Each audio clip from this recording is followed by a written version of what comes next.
there's two kinds of people.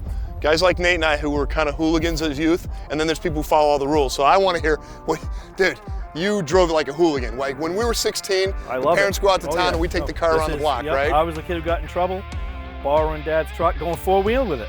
This can outperform my skill level, and I've been screwing around in the woods and on bog roads and dirt roads and fire breaks since I was literally 15 years old. I mean, this is you driving a Ford, dude. You're a Ford, GM man. guy. This is a blue oval. I'm telling you, I'm all about and you it. drove it home. You let Owen drive your GM home. I had Owen drive the GMC home, and I drove this back to the factory. Yeah, I really. I'm telling you. Now, don't get me wrong. I hope this is a big seller, and we eventually go to a GM platform because I know we already have the recipe for the suspension. Now we can just put a good looking cab on top. Here's what I like about this. My dad fired you when you were 16 years old. 17? 17. 17? Yes, he did. Yes, and you came back. You're running the plant here, and at that time, the idea of a single donor Mustang was revolutionary. Nobody thought of it. This truck, nobody has an idea. This is 1995 all over again.